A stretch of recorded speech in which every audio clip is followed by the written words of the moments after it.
My heart was burning over these last days, seeing the righteous anger in response to the murder of George Floyd, following up upon the murders of Ahmaud Arbery and Breonna Taylor. It felt like something of an embodiment of Pentecost. Each city across our country hearing the message in their own place and language, enough, enough, enough, and rising up in protest over what Trinity UCC's pastor Otis Moss III refers to as COVID-16-19. That is the sin of white privilege and white supremacy as the legacy of slavery that continues to allow Black bodies to be killed in broad daylight by white people who think that they have the right to kill them. I was sorry not to join with many of you in Evanston's peaceful protest over the weekend. We as a parish have been having conversations about race for a while now, race and racism and white privilege. We read the new Jim Crow in 1919 and children's books to help us foster conversation with our kids about white privilege and race.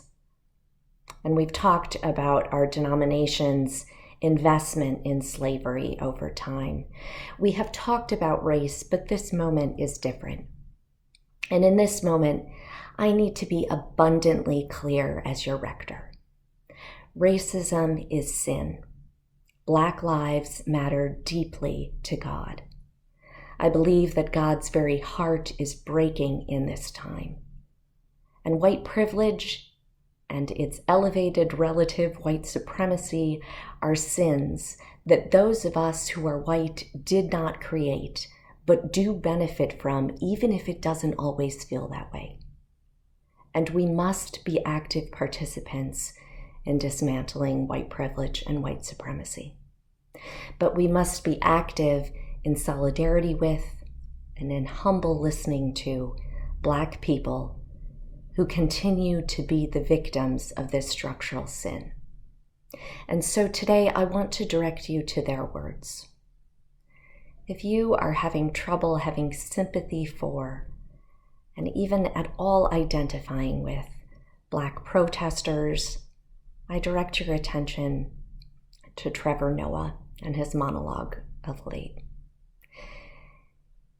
If it helps you to think of things in terms of Christian love, I offer our presiding Bishop Michael Curry's op-ed in the Washington Post from this past weekend. If you want to listen to lament and engagement both, you could do no better than the Reverend Dr. Otis Moss III's last two sermons, We Shall Overcome Someday, with a question mark, and the cross and the lynching tree. And even though it is a few years old, if you have not heard Janelle Monae's musical litany for the dead, Hell You TALMBOUT, it is striking. Of course, this weekend was not just peaceful protests, but our emotions were riled up in response to the riots and looting that we witnessed. While this is the first time that some of us have lived through something like this, Chicago has seen race riots and looting at the very least in 1919 and in 1968, in response in 68 to Dr. King's death. My block, my hood, my city, and several other organizations, including neighborhood chambers of commerce, are gathering money and volunteers to help businesses, particularly small businesses, recover, many of which, of course, were only beginning to look towards opening following COVID-19. We have, as a parish, been having conversations about race, but it is up to us, all of us, what happens in response to this present iteration of peaceful protests and violent riots and looting. Pentecost may be the founding of the church, but it is up to us how the church is reborn in this moment, how we build on our parish's unique traditions of the arts, especially music, which, as an aside, we will find a way to make within COVID-19 safety, intellectual engagement, feeding the hungry in every way, and affirming and magnifying the dignity of every human person, all of which is grounded in prayer, listening, and reflection on our scriptures. That is what it is to be the church and followers of Jesus, whether we are in person or not. There is good work to do, holy work to do, and we will do it together.